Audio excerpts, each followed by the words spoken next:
Salve, camaradas, tudo bem? O tema do vídeo de hoje é Chilique, Eduardo Bueno e a incapacidade para o debate crítico.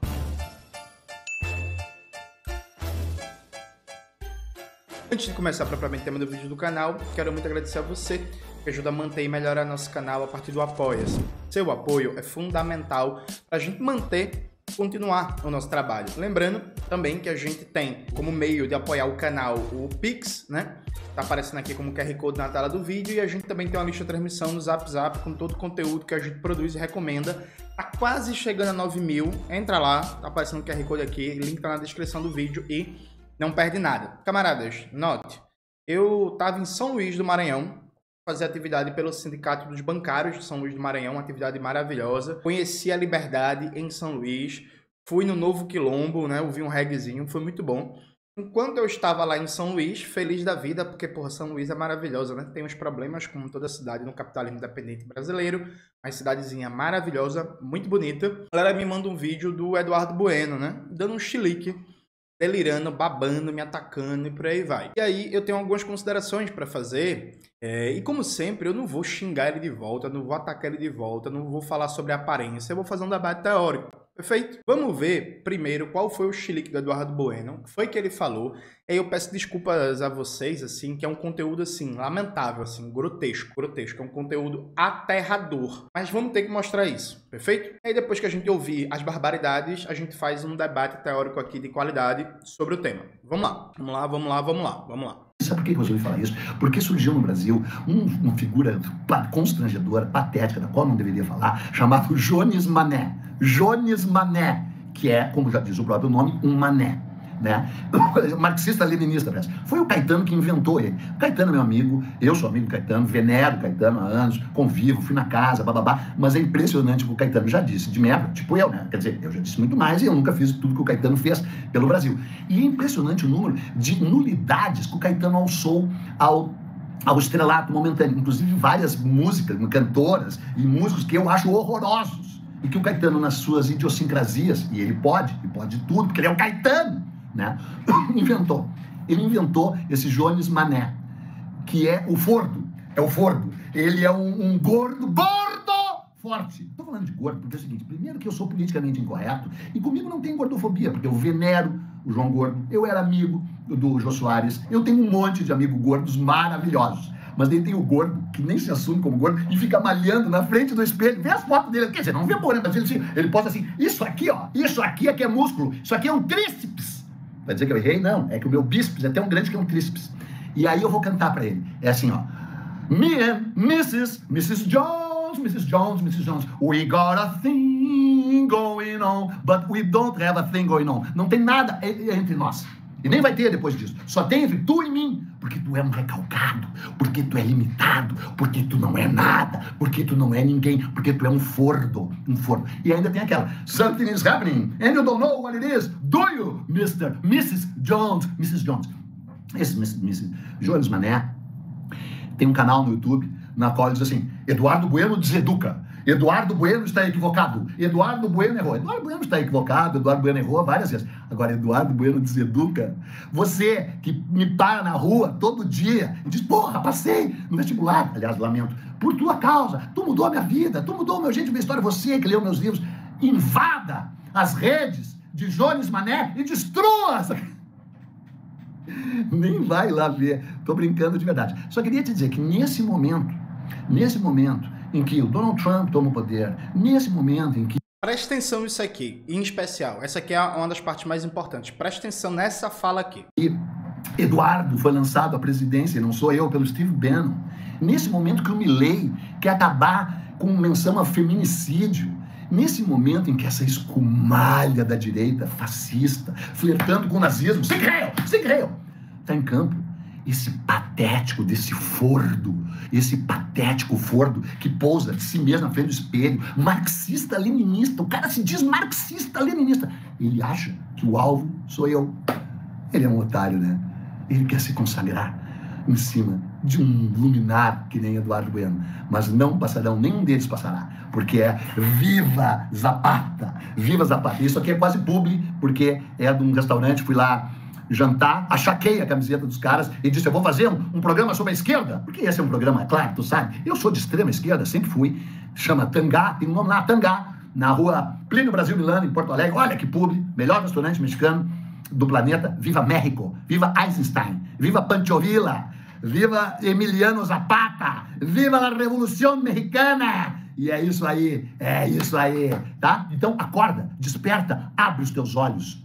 Como? Seguindo sempre, cegamente, o canal Buenas Ideias. Não esquecendo desse advérbio de modo, siga-me cegamente, porque você também não sabe para onde está indo, nem eu. Tchau! Pois é, gente, foi esse episódio aí. E a gente tem várias coisas para falar. Antes de entrar num debate mais teórico, vamos fazer algumas considerações. Primeira consideração que eu sempre faço, que é, algumas pessoas dizem que eu brigo muito, que eu treto muito com as pessoas e tal. Para mim, é claro e evidente que ciência e concepção teórica, que política se faz com disputa e que é parte da produção científica, é parte da disputa de consciência, a crítica pública, o debate público. O debate público, ele precisa ter argumentos. Eu nem sou do tipo que é muito sensível e que fica triste se alguém for mais duro, mais irônico, nem sou.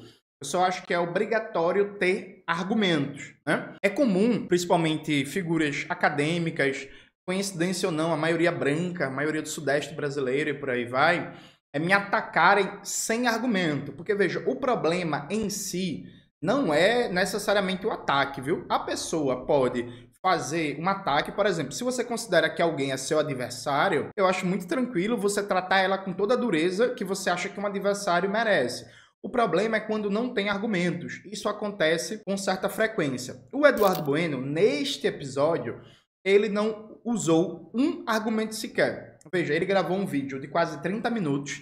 O vídeo é falando nada, com porra nenhuma, o conteúdo inteiro. Quando chega aos 26 minutos, ele começa a me atacar diretamente e ele não tem um argumento, né? Ele não dá nenhum elemento para você dizer, por exemplo, que a crítica que eu fiz aos vídeos deles estão erradas. Ele faz ataque pessoal, ele fala do meu corpo, ele me xinga, ele é elitista, ele é mais um dos que tem ciúme do Caetano Veloso, porque aqui, só um parênteses rápido, eu já falei isso várias vezes, veja, eu sou muito grato ao Caetano Veloso pela projeção que ele me deu. Tanto a entrevista que ele fez comigo no Mídia Ninja, coloca aí na tela, Maxwell, por favor, quanto o episódio que ele me citou em plena Rede Globo, né, que deixou a galera maluca em 2020, isso me ajudou, sim, a ter projeção. Eu não sou fã do Caetano, quando eu conheci não era porque eu não cresci ouvindo Caetano Veloso, né? Se eu fosse me emocionar na hora de conhecer alguém, me emocionaria, sei lá, conhecendo o Dexter, conhecendo o Mano Brown. Porra, foi muito foda quando eu conheci o Gog, tomei café da manhã junto com o Gog lá em São Paulo, e eu fiquei, caralho, todo mundo café da manhã com o Gog. Enfim, questão de referência de você, o que é que você cresceu ouvindo, o que é que você cresceu tendo como um espelho, inspiração e tal. O Caetano nunca foi minha referência, nunca teve no meu ambiente cultural de crescimento. Sou muito grato ao Caetano. Eu não fiquei emocionado num dia que eu conheci o Caetano, mas um bocado de gente que endeusa o Caetano até hoje não aceita o Caetano ter me citado de maneira positiva, né? Eduardo Bueno é um desses casos. Então, veja, o Eduardo Bueno não fez um argumento, um argumento sequer. E aí eu chamo a atenção para vocês que é, veja, eu não sou permitido dar esses chiliques não, viu, gente?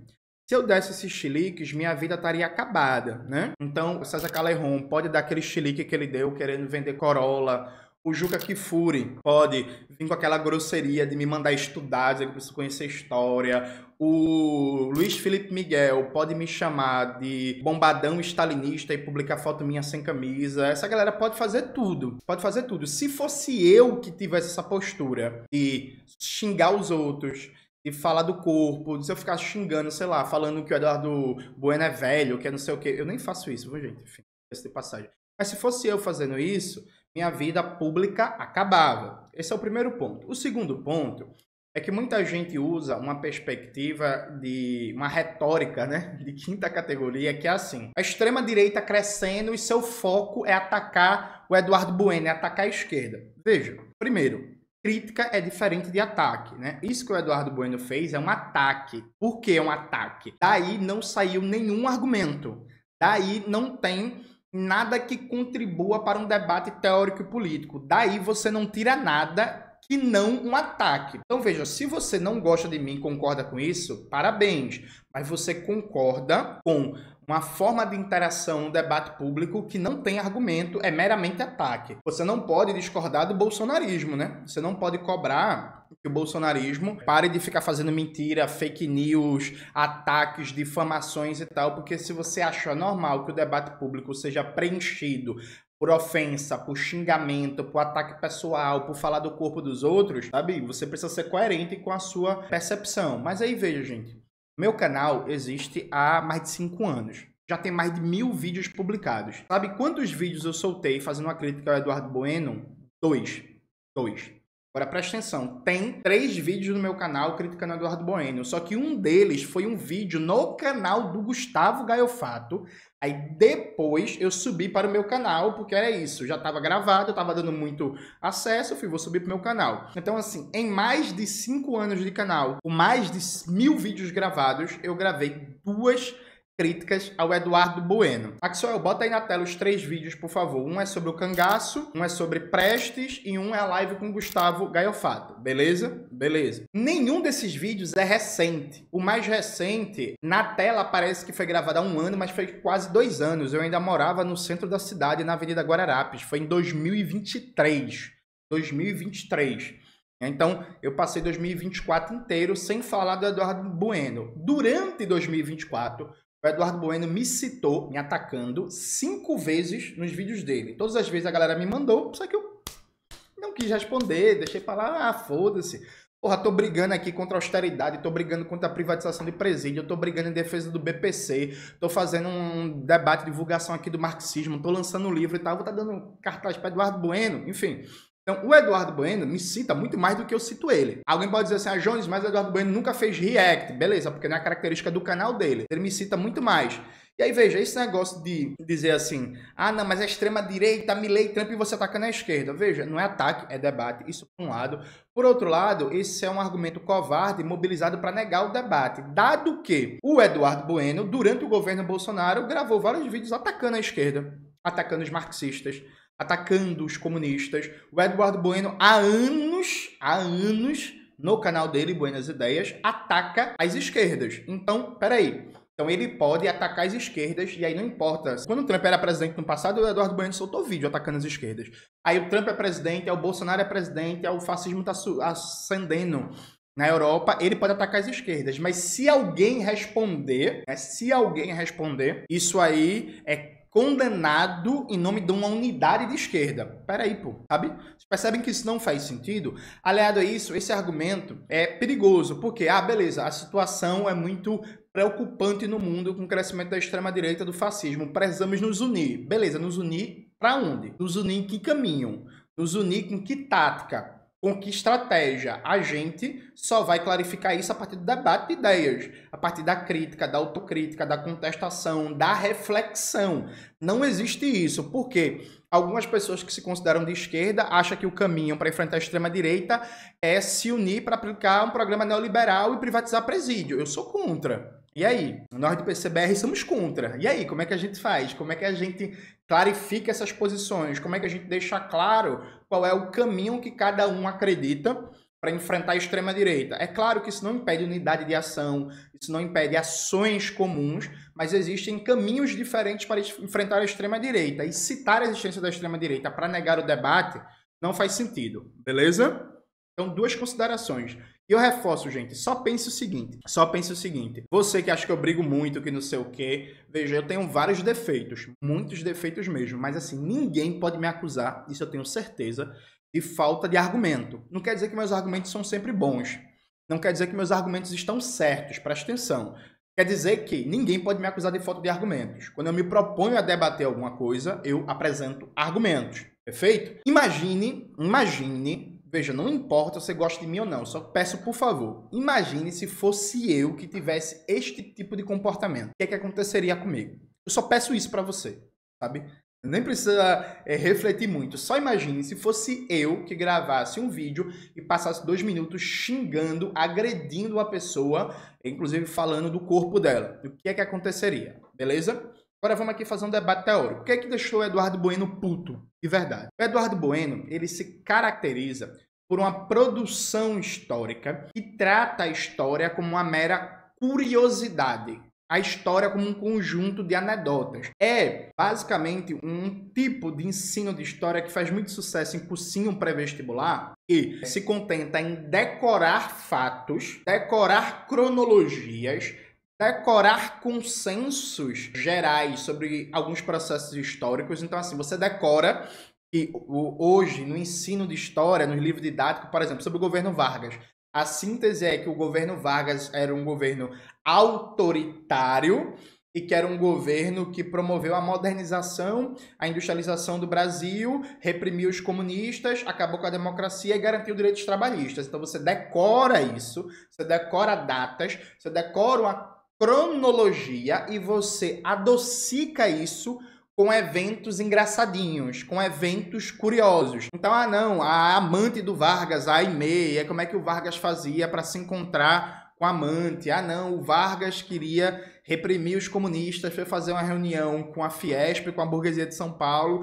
e a burguesia de São Paulo não queria saber de comunista, só queria acabar com o direito trabalhista. Não, porque o Vargas, quando ia sair numa foto, ele ficava num banquinho para parecer mais alto junto aos ministros e tinha que tirar foto não mostrando o pé. Então você coloca pitadinhas de curiosidade, coisa engraçadinha, putariazinha, coisa engraçada e tal, e circula e vende bastante porque você lê como se fosse algo leve, porque na prática é leve. Leve por quê? Porque isso não chama você a pensar. O que é que significa isso? Vejam, no estudo histórico existe uma coisa chamada historiografia.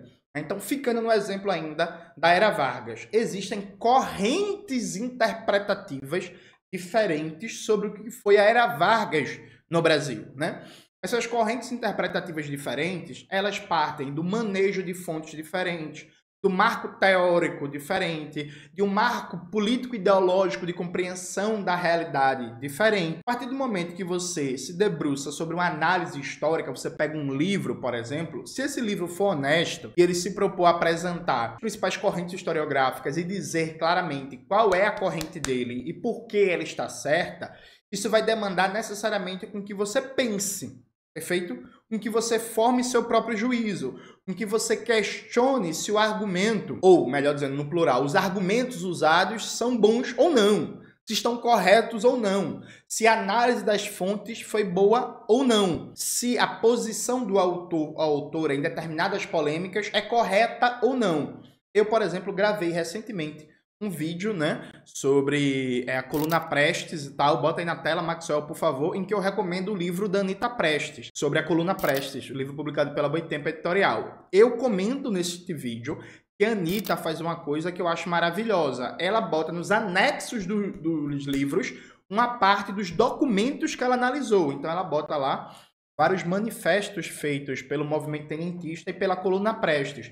Então, é o tipo de livro que a autora não só ela apresenta todo o debate teórico, as polêmicas, o caminho que ela segue, o marco teórico metodológico e tal, como ela coloca os documentos, que com aqueles documentos você pode, inclusive, trabalhar os mesmos documentos que a autora e discordar da análise dela, com argumentos, né? Dizendo assim, ó, a leitura que a Anita Prestes faz dos documentos não está correta por causa disso, daquilo, outro e tal. Perfeito? Este tipo de análise histórica, aliás, isso que é a ciência da história, veja, demanda reflexão, demanda pensar, demanda trabalho, demanda chamar o leitor, a leitora, para ter uma posição ativa e não só passiva, para você se inserir naquela construção histórica, você se inserir naquele debate e você formar o seu próprio juízo. A partir do momento que você se acostuma com isto que é a ciência da história, né, um dos seus aspectos fundamentais, você começa a achar publicações como as do Eduardo Bueno, né, vulgo Peninha, ou o canal no YouTube dele, como algo vulgar, como algo banal,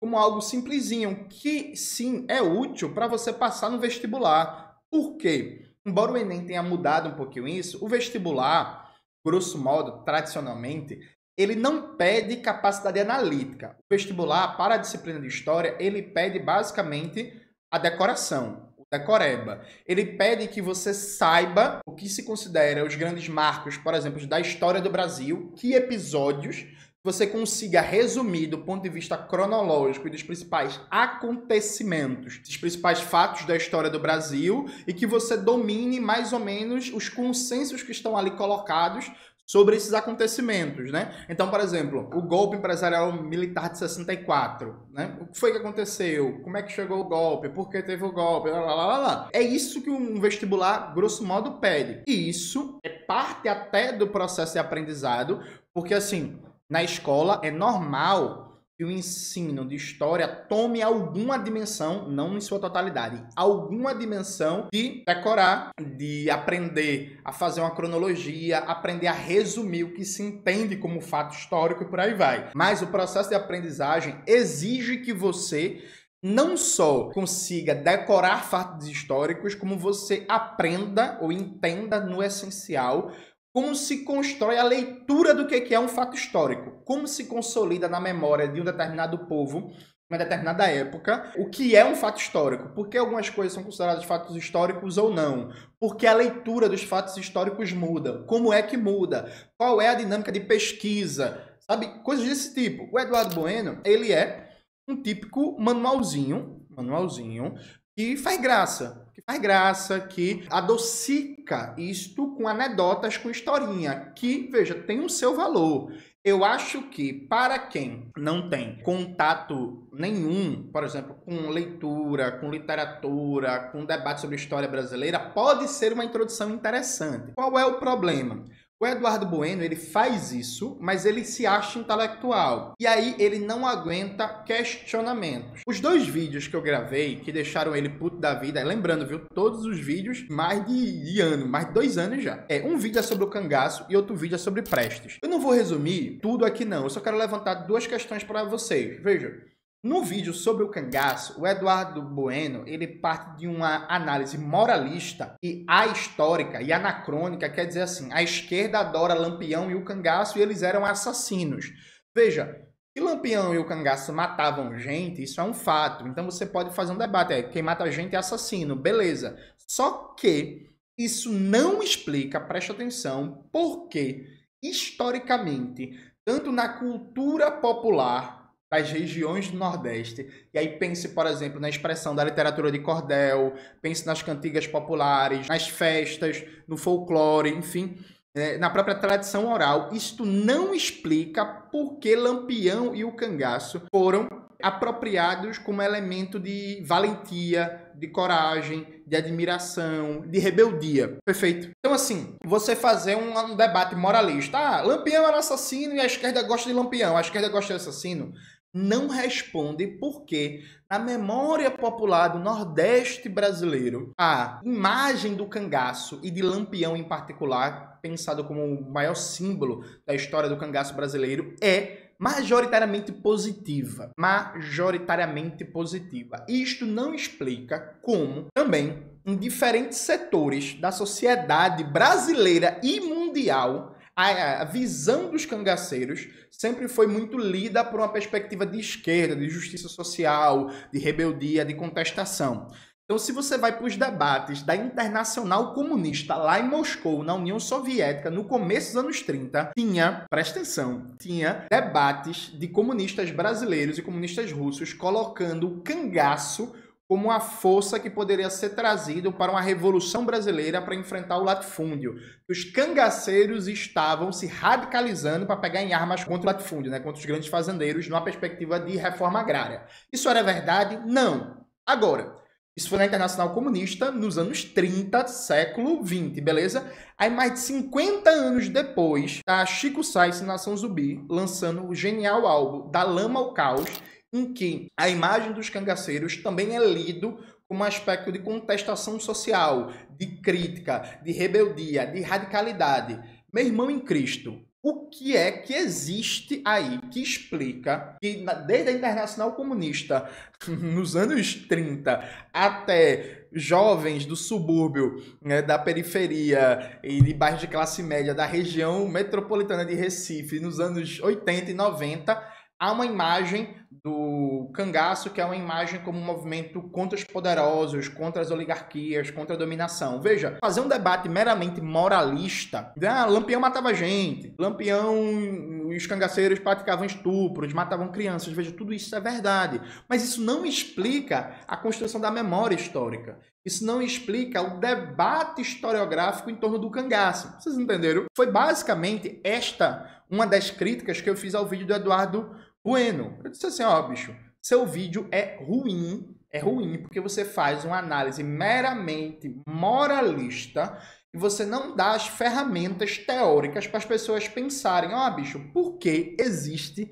historicamente uma tendência a ler o cangaço como um movimento de rebeldia, de contestação, de crítica social e tal, que aqui tem um longo debate se era ou não.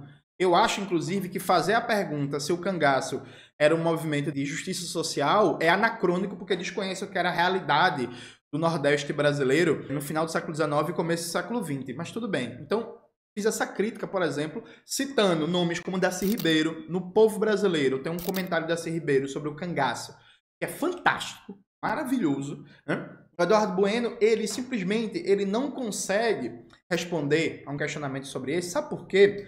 Porque se ele tentasse responder a esse questionamento, ele teria que mostrar algo muito simples, que é mostrar para o seu público que nos vídeos dele, e inclusive nos livros, ele não apresenta a história como uma ciência. E aí, veja, apresentar a história como ciência não significa dizer que a escrita tem que ser chata, tem que ser intragável, tem que ser indigesta, tem que ser difícil de entender, não. Eu acho, por exemplo, que no meu livro Batalha pela Memória, Reflexões sobre o Socialismo e a Revolução, a escrita não ficou indigesta, não ficou insuportável, não ficou chata, ficou muito tranquila e gostosinha de ler, eu acho. Quem julga, evidentemente, são vocês, né? Mas o Eduardo Bueno, se ele entrasse num debate sobre historiografia, sobre construção de memória e sobre como se constrói uma memória sobre um fenômeno histórico, inclusive de baixo para cima, uma memória à revelia do poder político oficial, ele teria que mostrar para o público dele que esse é o tipo de debate que ele não faz, porque ele vê a história como um conjunto de fatos, de decoreba, de anedota e de piada engraçadinha. Mesma coisa, no vídeo sobre Prestes, Eduardo Bueno, ele reflete uma tendência que é dominante na historiografia brasileira, principalmente a partir dos anos 80, que é tratar Prestes como um imbecil, né, como um burro, como um tosco, como um animal. E aí, veja, eu fiz um questionamento, fiz vários, né? Mas um deles é dizer o seguinte, bicho. E aí, reparem comigo como é uma pergunta bem simples de se fazer. Vem cá, esta narrativa de que Prestes era um imbecil, era um burro, era um tosco e não sei o quê, ela tem um problema. Por quê? Prestes vira uma das maiores figuras políticas do Brasil nos anos 20, com a coluna Prestes, em que, sobre a liderança de Luiz Carlos Prestes, são derrotados mais 18 generais brasileiros. Então, assim, o cara vira uma figura nacional liderando um movimento guerrilheiro, até então o maior da história brasileira, derrotando 18 generais. Perfeito? Então, já começa aí. Então, o cara é burro, é ignorante, é um imbecil, não sei o quê, não sei o quê. E o cara foi, basicamente, na história da República Velha, o maior líder militar insurgente. Né? Ninguém conseguiu liderar uma rebelião que foi no fundamental militar, como foi a coluna Prestes, tão exitosa como Luiz Carlos Prestes. Então assim, né? Aí beleza, aí Prestes vira uma figura política nacional. Aí Prestes passa anos 20, anos 30, anos 40, anos 50 e anos 60 como uma das mais importantes figuras políticas do país e me parece isso inquestionável, nos anos 30 e nos anos 40, a maior figura política do país ao lado de Getúlio Vargas, e aí por campos políticos diferentes, né? A partir dos anos 50, você tem o surgimento de novas lideranças, né? E aí com destaque para o João Goulart e o Leonel de Moura Brizola. Então, tem ali um campo político mais tumultuado, depois Miguel Arraes, JK se consolida como não uma liderança popular, mas muito mais uma liderança institucional, mas enfim. Mas fato concreto é que Prestes fica dos anos 20 até os anos 70 uma das maiores figuras políticas do país. Aí vem cá, como é que o cara é um imbecil, é um tosco, é um burro, é um irracional, é não sei o quê, E é isso mesmo, o cara passa mais de 40 anos com protagonismo na vida política brasileira, protagonismo central, enquanto líder político e líder militar. Peraí, pô. Veja, vocês percebem que essa narrativa não cabe? Tem um problema aqui. Um problema aqui. Como é que supostamente o cara é um tosco, é um burro, é um imbecil, é um escroto, é um ignorante, é só coisa negativa, não é isso? Só coisa negativa. Mas como é que essa figura que supostamente só tem aspectos negativos passa mais de 40 anos como uma figura central da cena política brasileira, inclusive com uma liderança de massas espetacular? Vamos lá, gente.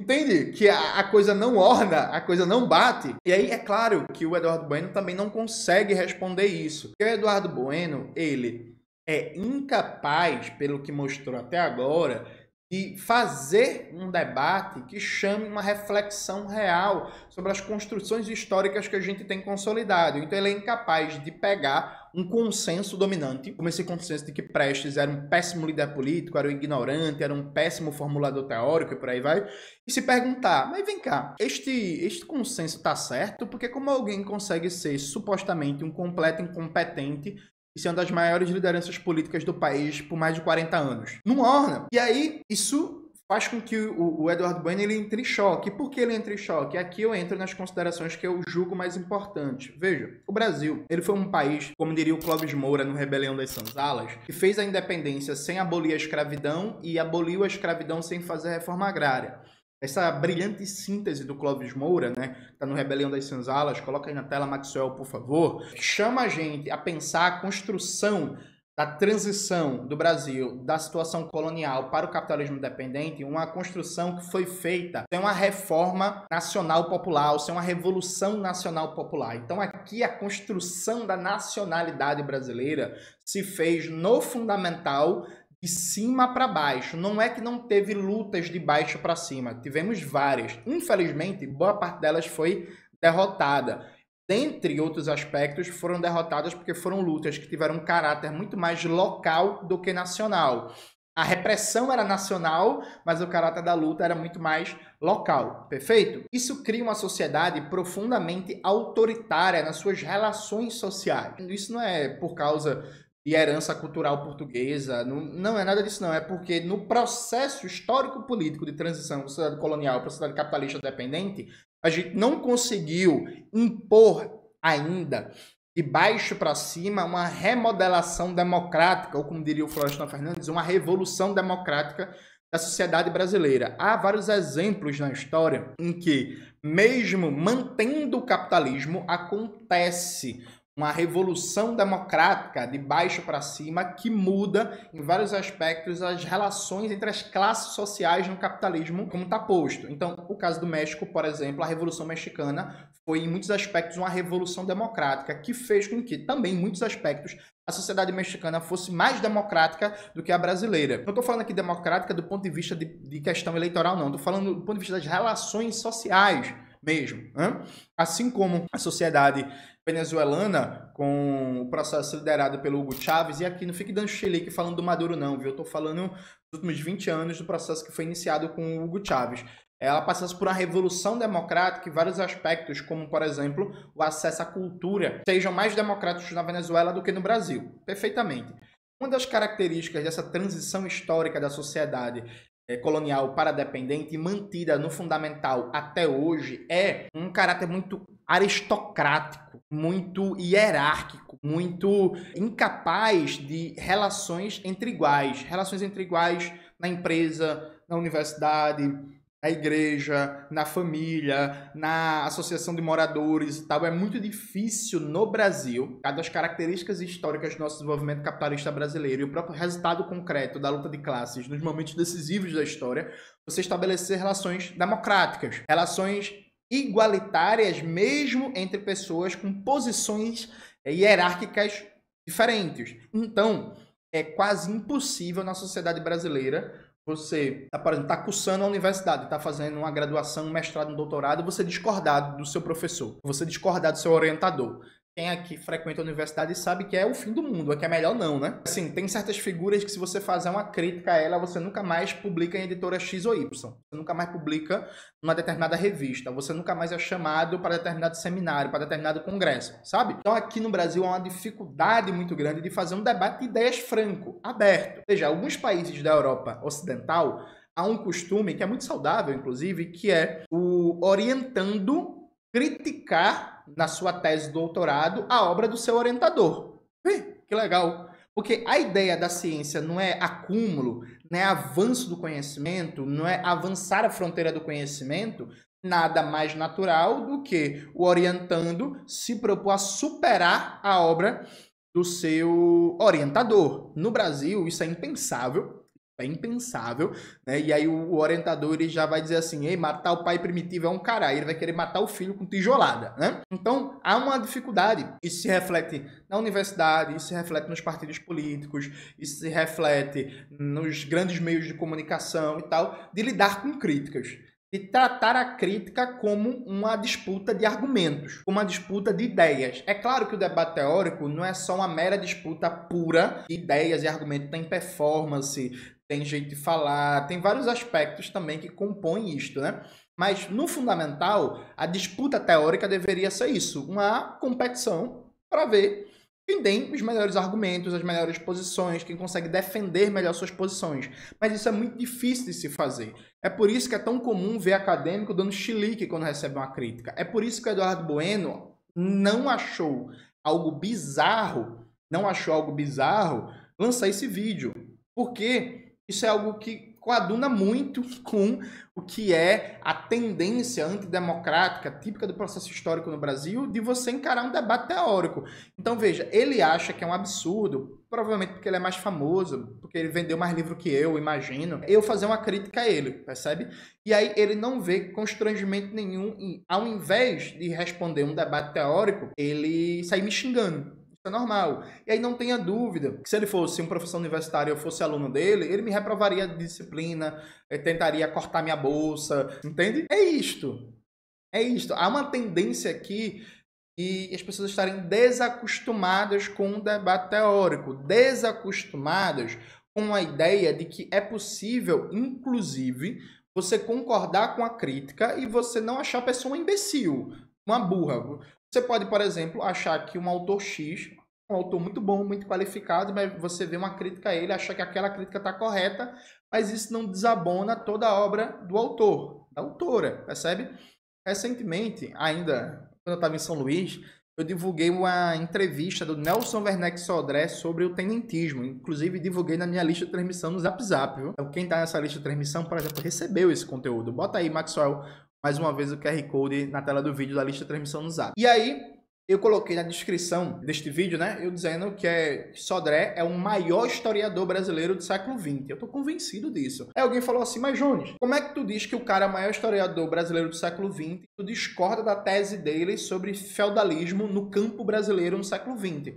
Veja, gente, vocês conseguem entender? A partir desse exemplo anedótico, veja, o fato de eu achar o cara o maior historiador brasileiro do século XX, né? Historiador que viveu no século XX, não me impede de discordar dele. E o fato de eu discordar dele não faz com que necessariamente eu ache ele um merda.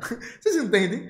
Como é difícil na cultura brasileira a gente compatibilizar isso. Veja, eu acho Nelson Werneck Sodré brilhante, genial. Para mim, o melhor historiador brasileiro que produziu durante o século XX. Isto não faz com que eu concorde com tudo da obra de Sodré e também não é nenhuma contradição eu afirmar que o cara é o maior historiador brasileiro do século XX e eu discordar de cabo a rabo da tese dele sobre o feudalismo no campo brasileiro. Percebe? Não deveria ser um negócio simples de entender? Então, o chilique do Eduardo Bueno, além de ser uma expressão claríssima de elitismo, de racismo, de dificuldade de lidar com a crítica, e alguém que veio do Nordeste, porque esse é um fator muito importante também, né? Parece que cala fundo no coração de algumas pessoas o fato de eu ser de Pernambuco, né? De ser nordestino, ter esse sotaquezinho maravilhoso, lindo, gostoso. Aí parece que quando escuta no ouvido a crítica, parece que dói mais no coração, né? Impressionante, né? Mas enfim, além de tudo isso, tem um elemento que é um problema crônico aqui do Brasil, que a gente precisa resolver ainda, que é fazer uma revolução cultural para criar um verdadeiro ambiente científico no país. A gente, no Brasil, não tem um verdadeiro ambiente científico, dado que não existe ciência sem crítica. É claro que isso passa também por políticas de governo e tal, mas isso passa fundamentalmente de uma reorganização da sociedade brasileira de baixo para cima, para que passe a ser normal um debate saudável com discordâncias, com críticas, com questionamentos, e que isso não faça você malquisto, perfeito? E aí, é curioso, né? Porque eu lembro, como se fosse hoje, eu lembro a primeira vez que eu vi o José Genuíno falando sobre mim, acho que foi em 2021, 2022. Eu já tinha feito várias críticas públicas ao José Genuíno pelo passado dele, né? O papel que ele teve transformar o PT no que virou. E aí o Genuíno me elogiou, falou que gosta muito de mim, que eu estudo bastante, que ele valoriza isso, que é importante estudar, que é importante se formar, não sei o quê. E aí eu lembro que eu fiquei espantado. Veja como é a coisa. Até eu que advogo um debate crítico, uma confrontação de ideias aberta, eu fiquei espantado com uma pessoa que eu já critiquei me elogiar. Vocês entendem como isso está entranhado na nossa cultura? Então veja, eu não quero xingar o Eduardo Bueno, eu não quero atacar ele de volta, eu só quero usar esse episódio para chamar a atenção para mais um desafio que a gente tem no âmbito da luta de classes no Brasil, das transformações que a gente precisa fazer no nosso país na perspectiva da Revolução Brasileira, da conquista do socialismo, né? Porque sim, Eduardo Bueno, eu sou marxista-leninista. A gente tem uma tarefa de fazer uma democratização de alto a baixo desta sociedade para quebrar esses padrões hierárquicos autoritários que estão tão entranhados e criar a possibilidade de um verdadeiro ambiente científico no país. O Alberto Guerreiro Ramos, um livro clássico, A Redução Sociológica, recentemente publicado pela editora Ubu, ele está lá nos anos 50 fazendo esse debate. E aí, claro, ele dá um foco muito maior na questão do colonialismo cultural. Ele não usava esse termo na época, né? Mas é disso que ele está falando, na questão do colonialismo cultural e na questão do academicismo. Academicismo, anos 50. Mas assim, ele também roça com isso, né? Essa incapacidade de sobreviver bem com a crítica, sabe? Florestan Fernandes, né, que teve um debate muito interessante com o Guerreiro Ramos nos anos 50, nos anos 60, vai estar lá nos anos 80 fazendo uma reflexão parecida, um desses aspectos, democratizar a universidade não significa só mudar a forma de ingresso, acabar com o vestibular, ampliar o número de vagas, de bolsa, contratar mais professor, passa também por uma transformação radical, né, no âmbito das relações sociais na universidade e amplio no mercado editorial, no mundo da cultura. A gente precisa fazer com que deixe de ser normal a pessoa que se acha uma sumidade, tratar como uma ofensa moral, um crime de honra, receber uma crítica teórica. Perfeito? Veja, isso é uma tarefa muito importante e que a gente pode, na medida do possível, exercitar desde já. Tratar como normal o debate teórico, tratar como normal a crítica, tratar como normal a contestação, tratar como normal a contestação. Dizer que sim, a ciência avança com crítica, com enfrentamento, e não só as ciências humanas não, a ciência como um todo, ela avança com crítica, com contestação. O objetivo de toda pessoa que vai ser um bom cientista na sua área é se apropriar do estado da arte, no essencial, do conhecimento acumulado até agora e buscar superar esse conhecimento. Para fazer isso é com crítica, é com contestação. Perfeito? Por fim, é também uma tarefa nossa, e eu estou dedicado a isto, cada vez mais superar essa coisa de pensar a história brasileira como um decoreba acrítico, normalmente de viés conservador. O Eduardo Bueno tem uma historiografia de viés conservador, né, como um decoreba acrítico que é adocicado com historieta, com causo, com pitadinha engraçada, com sacanagemzinha, né? Como se a história brasileira fosse uma diversão, fosse um livro de Harry Potter. Veja, gente, história brasileira é algo muito sério, é objeto da luta de classes, é aspecto de processo de dominação política, é parte da construção da identidade nacional brasileira, da nossa visão enquanto povo brasileiro, o que particulariza o Brasil no mundo. Para contar isso, para construir isso, parte-se de uma perspectiva de disputa do que é a história brasileira. A história brasileira pode ser gostosa de estudar, pode ser interessante, mas isso não nega a seriedade. O Eduardo Bueno não é um cara sério, ele não é um cara com capacidade de contribuir mesmo para um pensamento crítico sobre a história brasileira. Ele não é um cara que vai lhe ajudar a refletir sobre os destinos do país, no passado, no presente e as perspectivas de futuro. Quando alguém revela isso, ele vai dar chilique. Então, Pô, Eduardo, você pode me chamar de gordo, pode me chamar de mané, eu não vou fazer isso de volta. Eu quero só dizer pra vocês que pensem a história brasileira de maneira crítica, que não achem que a história brasileira é esse decoreba que a gente aprende no pré-vestibular. Ó, decora isso aí pra passar no vestibular, depois esqueça, viu? Vamos trabalhar a história de maneira séria, de maneira crítica, né? Pensar as correntes historiográficas, pensar o debate sobre as fontes, os diversos marcos teórico-metodológicos, os diversos interesses de classe que jogam ali na disputa pela história brasileira. Porque, como eu já disse em vários livros meus, existe uma luta de classes pela história e pela memória. Então, Eduardo Bueno, eu lamento que você se comporte como um adolescente tardio e um adolescente imbecil, né? Porque nem todo adolescente faz esse tipo de presepada. Então, um adolescente tardio, imbecil, pode me xingar, é isto. Quando eu achar que seus livros não, né? Porque, enfim, seus vídeos merecem uma crítica, eu vou fazer de novo. Garanto a você que eu não vou estar lhe xingando, não vou estar falando do seu cabelo, do seu corpo, do seu nariz, da sua boca, de que porra foi, não. Eu vou fazer o debate de ideias, fazer a crítica teórica. Se você quiser responder dando outro chilique, veja, no fundo, embora eu ache triste, tem uma coisa que eu vou confessar pra vocês que me deixa um pouco envaidecido. Que é muito raro, acontece, presta atenção, não tô dizendo que nunca aconteceu não, mas é muito raro eu receber um questionamento que seja uma resposta teórica, né? Normalmente as minhas críticas teóricas e políticas são respondidas com um chilique. Eu acho que isso mostra que tendencialmente a qualidade dos meus argumentos está saindo boa, porque ele não tem capacidade de responder, né? Então talvez, acho que isso seja um sinal positivo. É isso, galera. Espero que vocês tenham gostado do vídeo hoje do canal. Não se esqueça de se inscrever no canal, ativar o sininho, curtir esse vídeo, compartilhar e tudo isso que vocês já sabem. Um beijo e até a próxima.